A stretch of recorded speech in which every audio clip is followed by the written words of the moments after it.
And I do believe those people who say they've got it all figured out are kind of full of shit. So that's my disclaimer. So what is spatial audio? I'm not going to spend a lot of time in the technical aspects of spatial audio and its different formats, because I really want to spend my time going over some tools that can really help you do what it is you want to do. So here's a very basic definition of what it is. It's just taking audio and through various either physical placement of speakers or psychoacoustic trickery, give the impression that there is localized sound around you or moving sound around you. And like I say, that can either be done through binaural, which is stereo headphones, or through physical placement of speaker. Dolby Atmos is probably currently the dominant commercial format for spatial audio. And what makes it special is that it uses objects instead of just channels. So a lot of formats just use a channel for each speaker. You got 12 speakers, you got 12 channels. Dolby Atmos uses objects, which is an audio stream with some metadata that says where it's supposed to be around you, and then the Dolby Atmos decoder makes it sound that way. It's also interesting because the decoding of it is supposed to be speaker agnostic. It should play back, whether you're just using a stereo headphones, whether you have 10 speakers, whether you have 5 speakers. It's supposed to decode it however you want, and this is what makes it quite flexible. There are a few other surround and immersive audio formats out there, and they have their strengths and weaknesses. Ambisonics has been around since the 70s, and actually is a very flexible and comprehensive way to do spatial audio. And in a lot of ways, you can combine Atmos and ambisonics to do some very interesting stuff, and we'll get into that. The other one that I think is really interesting, and it's just on the horizon right now, is Eclipsa, which is an open standard being created by Google and Samsung right now, and will become the sort of dominant spatial and immersive audio format on YouTube over the next few years. And because it's open source, it's going to allow for a lot of people to do a lot of experimentation and do some really interesting things with the format. I'm going to give you just a few of my opinions of what pros and cons about Atmos are. Now, Atmos, as you know, is developed by Dolby Laboratories. And Atmos for music was basically taking what they did for feature film exhibition and applying it to music. So we'll get into this. These are some of the positives of working with Atmos. It is currently the most dominant format for distribution of spatial audio material. Like I say, it's object-oriented and playback channel agnostic, meaning it gives a lot of flexibility about what you're going to play this back on. It's very good for VR and gaming because audio is described as objects. It means in a 3D space, wherever you have a 3D model or a 3D visual, you can localize the audio to that and move it around in a similar fashion. And there's a lot of tools out there that are quite accessible for the creation and enjoyment of this content. Here are some of the cons.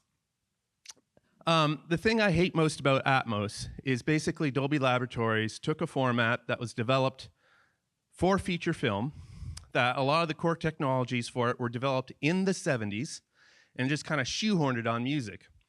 And we basically just have to deal with that. Dolby has sort of refused to allow the standard for Dolby Atmos music to in any way evolve with the needs of both artists and listeners when using spatial audio. A great example of some of this is the Dolby Atmos music curve was something that was created in the 70s because magnetic tape had a real problem producing deep low end. So what they would do is when you encoded your sound, it would roll off the bass, and then when you played it back, it would boost it back up again. There's no need for that today. We have digital audio. I have no idea why you'd want to keep that around. It actually creates a lot of problems.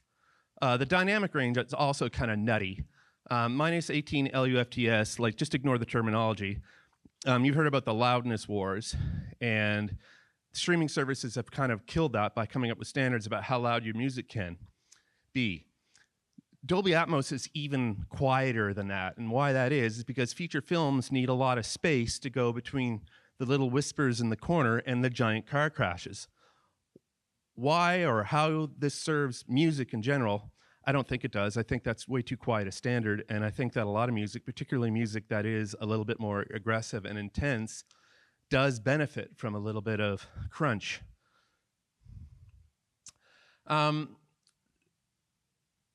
The best way to experience spatial audio now and Atmos in general is through headphones. It's kind of the predominant way people experience it and should be sort of the main direction when you're creating content, thinking of how it's going to be heard. Multi-speaker playback is hugely expensive. For a basic Atmos system that you would be required in order to monitor and create Atmos is 12 speakers. And these little sound bars that you buy at Best Buy that are supposed to bounce shit off the ceiling and onto you basically rely on the fact that your space is a crappy audio space in order for you to hear the effect. Because if your room sounded nice and was properly treated and everything, the sound wouldn't bounce off the ceiling. So they've kind of embraced what makes a room sound terrible to help deliver the experience, which I think is kind of odd. There are very limited ways to experience Atmos other than off some form of streaming services. And you're seeing a lot of artists anywhere from like Peter Gabriel to other big bands who are doing reissues, experiment with Blu-ray, large file downloads, whatever they can to try and get you that Atmos experience. Because streaming with Atmos, because they're big files with a lot of channels, end up getting compressed, and a lot of them sound pretty crummy. And here's one that might be hard to visualize. If you look at a home theater, you'll always see there's a couch, a screen, and a whack of speakers around you. This means that the whole thing is based around the fact that you're at a center point, you are facing forward, and everything happens around you. It doesn't move when you move. It doesn't acknowledge if you've sort of turned around, that the soundscape is turned around. And it's also very difficult to create communal experiences that groups of people can enjoy using this technology. So it's somewhat limited in that way as well. I've also been noticing just on the web and through different publications that Atmos as a technology may have peaked, which I think is fantastic. Then you pile on Apple's particular brand of weirdness. Apple Music is the predominant platform for people to enjoy spatial audio, and it comes with a whole bag of weasels. It uses a particularly antiquated file format that completely ignores many of the settings that you've created as an artist when taking this big spatial soundscape and rendering it down to stereo headphones as a binaural mix. All that stuff just gets thrown away. It also, unlike it's supposed to, pre-renders on the server side all these objects in these huge soundscapes into a 7.1.4 stream and just sends that to you. So objects are completely ignored in that as well. Because it's sending 12 streams of audio to your end, it just gets crunched to hell and is quite lossy. And Apple as a company to deal with are very opaque and challenging with their QC requirements, with their standards, and just how to interact with them. So as a distribution platform, they can be quite unpleasant to deal with. There are a lot of tools out there that are relying on the fact that Atmos has a buzz and people want to make spatial audio. So there's a lot of stuff out there that allow you to get into it and start experimenting with your headphones and making interesting spatial soundscapes cheaply. But to do it professionally, going back to how Apple are so difficult, is not an easy task, and it's not really a cheap task either. Basically, labeling works with Atmos, throws another $200–300 onto the price tag, whether or not it's worth it or not. Much of the technology that is evolving, both software and hardware, is still evolving, and therefore it can be quite buggy and unstable. And putting together a total system that works for you and provides consistent results can be quite challenging. The minimum to, like I say, create Atmos according to professional standards that Dolby and Apple and other people put out is 7.1.4. That means 7 speakers around you, 1 subwoofer, and 4 speakers on the ceiling. That's 12 speakers in total. That gets expensive quick. And one thing that frustrates a lot of artists is because you could be listening to it on headphones or some discount soundbar you got at Costco or somebody's high-end home theater, even more so than stereo music, there's a huge latitude of different scenarios that this material can be listened in. So as an artist, it's very difficult to create music with a feeling that it's going to be experienced in anything close to a consistent way. The ability to create consistency of vision across such scenarios is extraordinarily challenging with this format.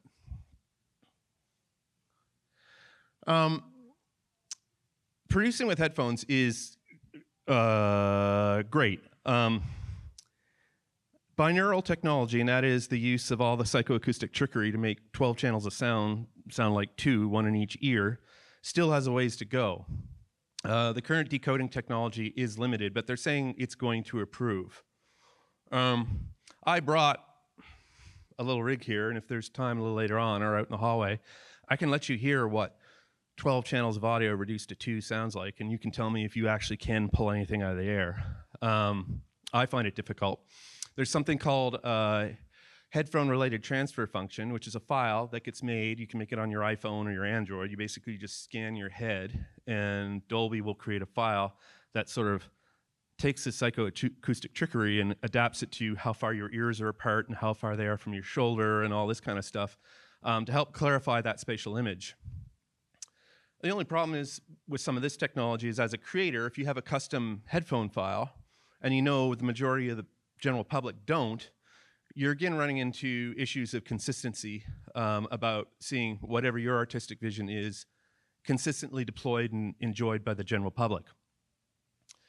And getting to the first cheap tip, because gaming headphones, because games in general do a lot with spatial audio, gaming headphones have been adapted and evolved very well for spatial audio playback and Atmos.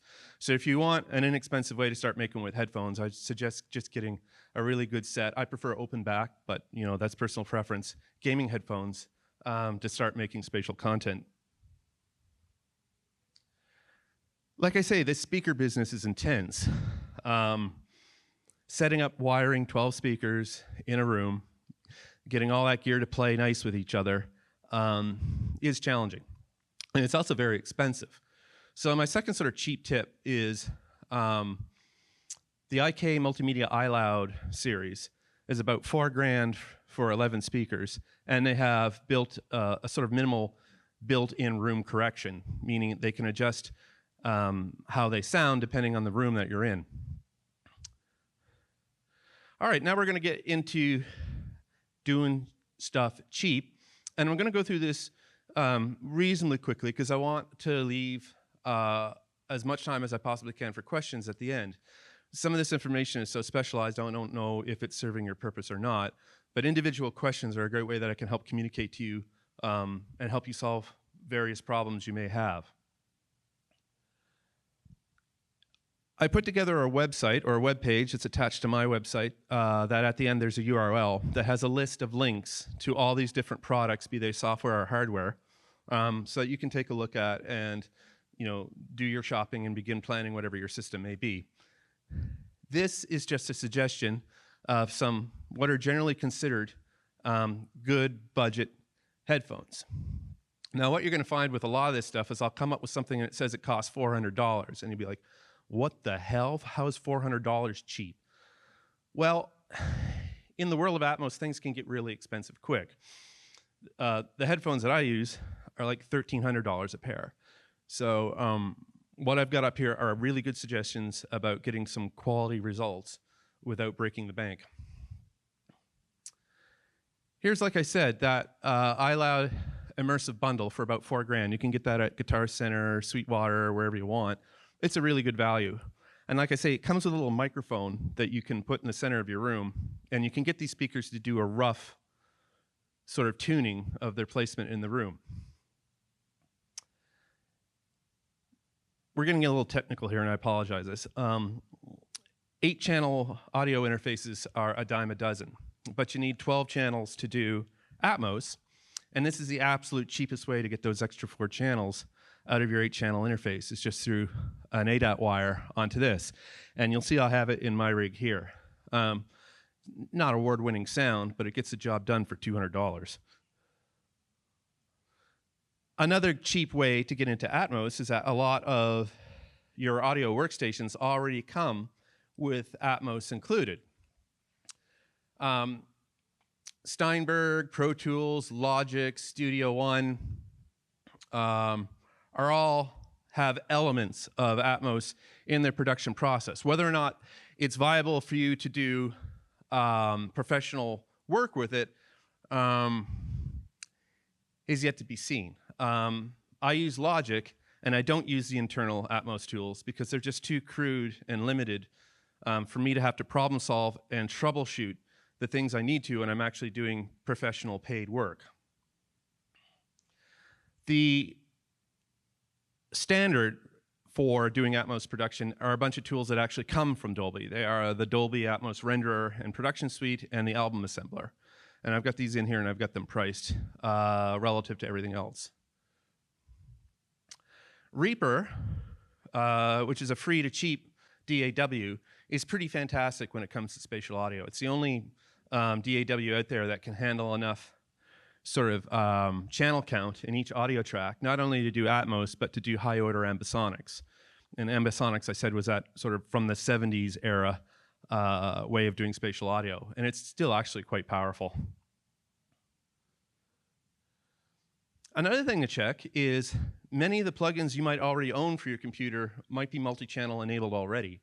When I did the most current refresh of my studio, I heard that FabFilter tools, even some of the older ones, were already multi-channel. I just went through all my plugins and I tried them and see which ones worked really good with multi-channel audio and which one didn't. So you might actually have a bunch of free stuff already on your computer that you don't know about as far as being able to deal with multi-channel and immersive audio effectively. All right, now we're going to get into some more specific products, particularly on the software end. This is a Dolby Atmos Renderer and Production Suite. It's about $300. You need an iLock. Because it's made by Dolby, using it generally results in less problems when you're trying to deliver a professional product. Using the scaled down version of this in Logic or something like that has presented challenges in the past. Honest to God, if you're doing a professional job of taking somebody's stereo music and turning it into spatial, the detail required to keep everybody happy is insane. And for $99 to use this piece of software will save you hours of headache and so much grief. Not saying it's a great piece of software, it's pretty crude, but again, because it's Dolby, you're gonna run into less problems actually delivering professional commercial work that is spatial interpretations of a stereo mix. Here's a really interesting one, and this is one that's growing really popular these days, and the base version is actually free, and it's the Fiedler Audio Dolby Atmos Composer. And what it does is it tries to skip most of what's in your DAW by putting a plugin on a channel strip that communicates directly to an output plugin, and the fader and everything else after that is just completely ignored. What this does is it allows a lot of DAWs that aren't particularly friendly for spatial audio, such as Ableton, and allows you to make spatial audio with it. It has its quirks, but I really would recommend this as whatever you got going right now and you want to start doing this stuff cheap and now, use that. The paid version is about $400-ish. and has a lot more functionality, particularly functionality geared towards professional results. But you can get a feel for it, and you can do quite competent work with this package on its own. Now, I was talking about ambisonics, and ambisonics is a great format. One of the interesting things about ambisonics is it's not object-oriented, so it will, in 360 degrees, without any preference for one direction, it will place audio around you. And when they talk about higher order ambisonics, all they're meaning is the more detail about where you can place this stuff in your 3D space. Because ambisonics has been around for such a while, there's a bunch of ambisonic software. And it's a lot cheaper than anybody who's doing anything with Dolby Atmos. So to take advantage of this, you buy an ambisonics decoder, which will take ambisonics and turn it into Atmos for like 45 bucks.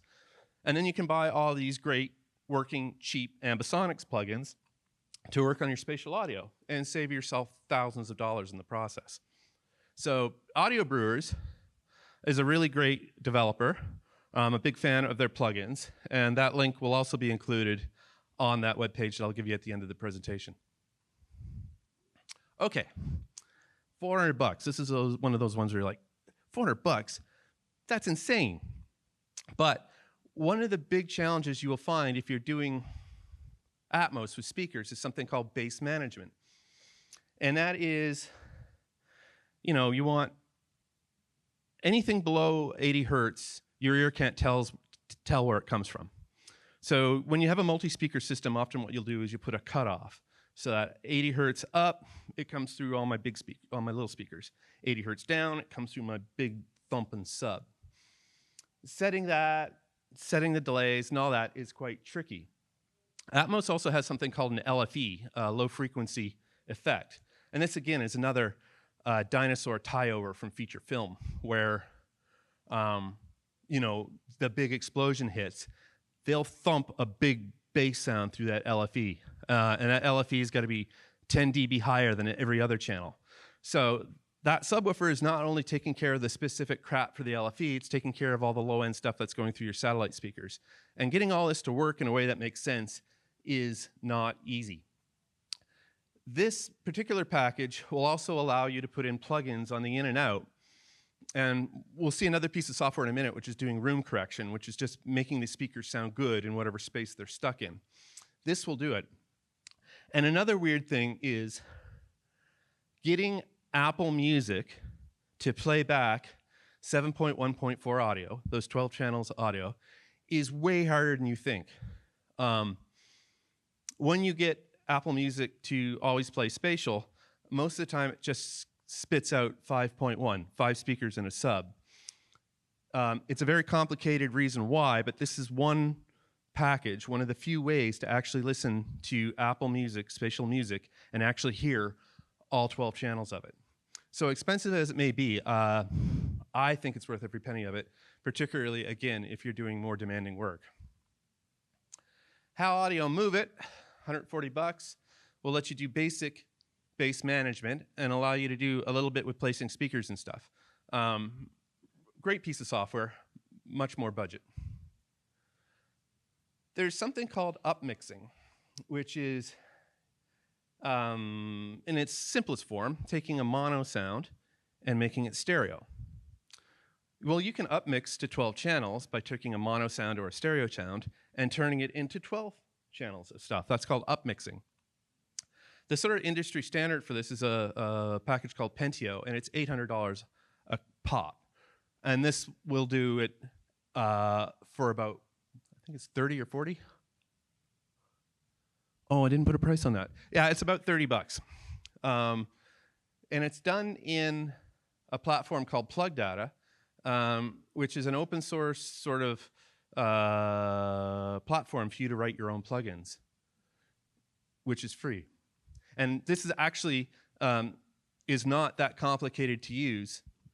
And somebody with very limited coding knowledge and can basically just click and drag sound, reverb, output, can put together some really interesting plugins. So for free, I highly recommend this. And there's tons of videos on YouTube on how to use this.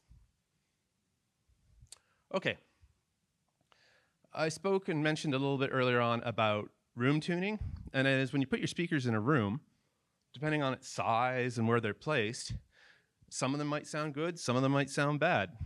Sometimes you've got to EQ each individual speaker and adjust the delay time between where it is and where you are to get the best results. SonarWorks does this and does it very well. You can use it on stereo and multi-channel, and like I said, it can function as a plugin for that Sphere, Ginger Audio Sphere, meaning that you can put really high-quality room correction inside that software that's also doing all your bass management and stuff. Now, at $549, it's not cheap, but the industry standard for this kind of activity is something called Trinov, and it goes for thousands of dollars a channel. It's highway robbery. I just don't understand how they even exist. So again, sounds expensive, but on the grand scheme of things, way cheaper than what it could be. We're getting to the end, so I'm just going to make a note about VR and gaming. Like I said, although I complain about Atmos a lot, it's actually quite good in a VR and a gaming context because, again, you can use the same math that's determining the position of visual objects in space to help you position audio objects in space and create a more convincing and immersive experience. As the visual objects move, so do the audio objects along with them. And again, this is why a lot of gaming has evolved to take advantage of spatial audio, and gaming headsets are a really great value. When you buy different development platforms for gaming and VR, like the Unity engine or Unreal, they have a lot of spatial audio tools already in there for you to use. And there's some fairly inexpensive and accessible libraries and APIs that you can pile on top of that to make it easier and to do more interesting work. And I've just named a couple right there. One good thing to note, or one thing you should note, is that the majority of VR and gaming is experienced in a binaural way, i.e. through headphones. The next popular thing would be 5.1, which would be 5 speakers and a subwoofer. And not very many people are playing their video games in 7.1.4. So again, doing whatever it is you're doing in a VR and a gaming context for binaural is, again, addressing the majority of people who are going to experience what it is you're doing. Here's just a few of my personal observations over the years of trying to make this work. You can make an experiment and deploy spatial audio quite easily and quite cheaply. And if you're not going to put it on a streaming service to be matched with a stereo master, you have a lot more flexibility about what you can do and what you can get away with. The moment that you're delivering to Apple Music a stereo mix of something and a spatial audio mix of something, and having all that work in a way that keeps Apple happy, then you're starting to get way more complicated and way more expensive. But if all you're doing is Atmos, and you're not saddled to that, you can do really interesting work right now. I don't believe Atmos or spatial audio makes all music sound better. I think depending on the genre you're working in and the particular piece of art you're working on, it may enhance or it may detract. I've yet to hear really hard-hitting EDM bangers that benefit at all from Atmos. Particularly, yeah, it's just, again, a lot of more loud or more assertive music, I really, other than the occasional flyby gimmick, think they really benefit at all from this. I have managed to listen to a few pieces done by professionals that were designed from the ground up to be spatial audio and are not just stereo mixes being repurposed to go onto Apple Music. Those are outstanding when you've created your piece of art from the ground up to be in a spatial audio space. You're suddenly freed of so many of the compromises you have to make to get both of them in the same ballpark. So again, if you're not interested in creating stereo and Atmos for distribution, you can do some fantastic stuff in the spatial audio cheaply and right now. And I really do want everybody to keep an eye out for Eclipsa.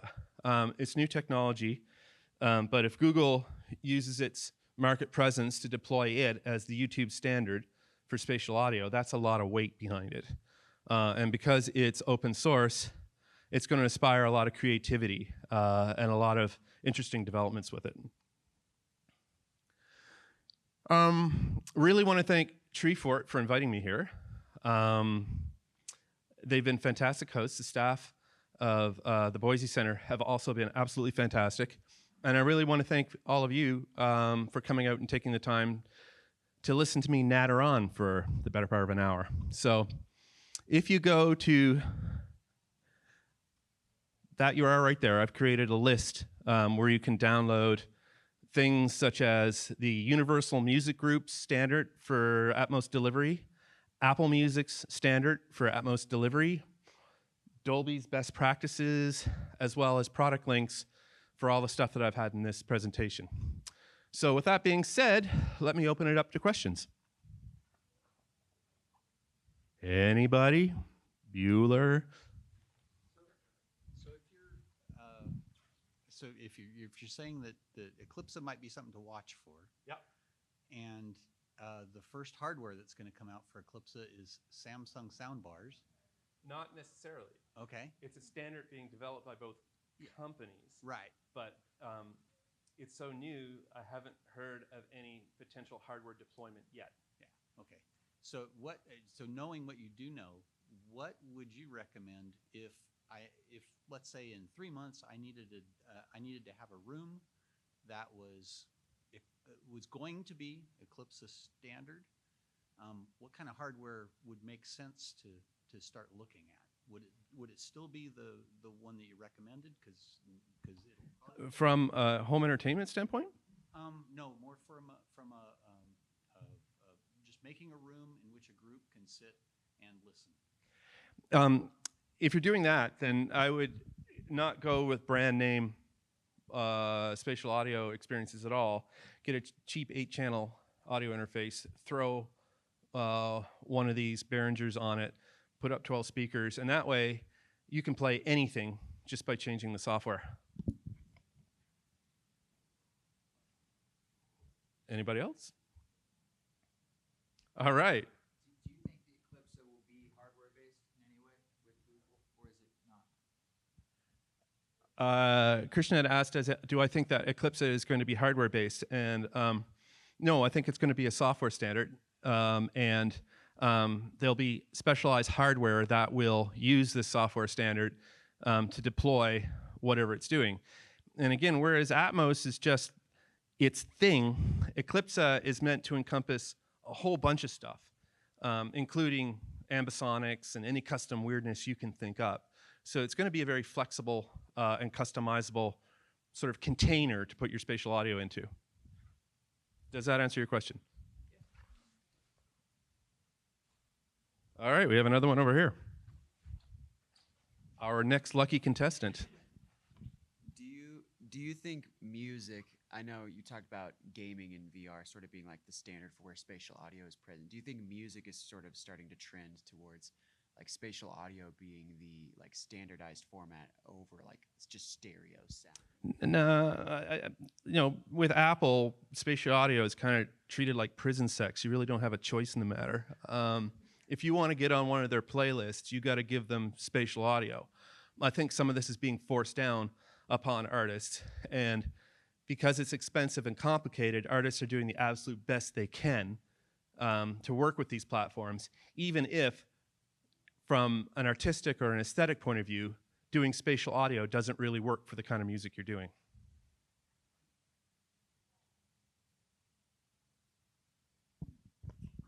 So I guess with the kind of music that it does take advantage, like I'm from film and games, so it makes sense to me like spatial audio, but music, like what are the advantages of having spatial audio for music?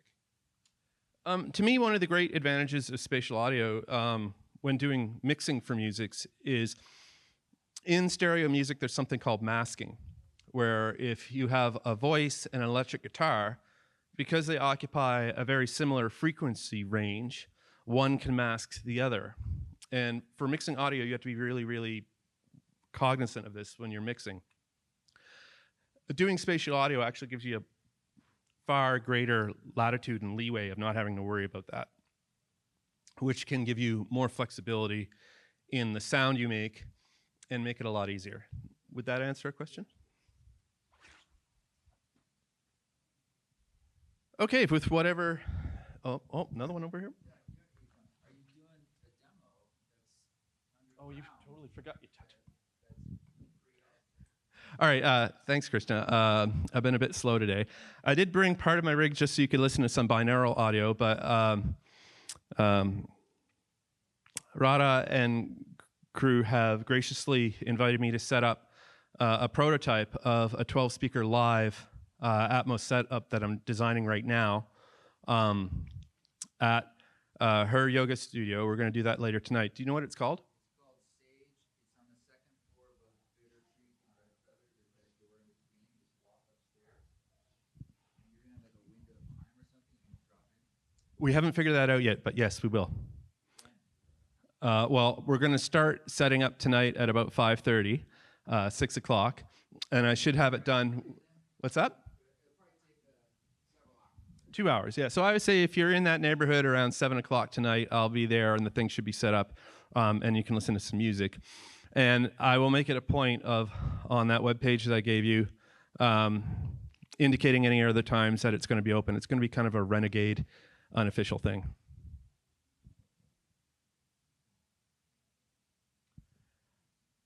All right, well, with the, I actually don't know what time it is. With the time we have left, all right, technically 5 minutes. If anybody actually wants to come up and listen to binaural music, you can switch between Dolby and Apple to see what I mean about how they sound completely different. And you can tell me, does it sound like there's stuff all around you? Or does it just sound like, nice music? And a good day or a bad day, I can't tell the difference. Anyway, thank you very much for everybody.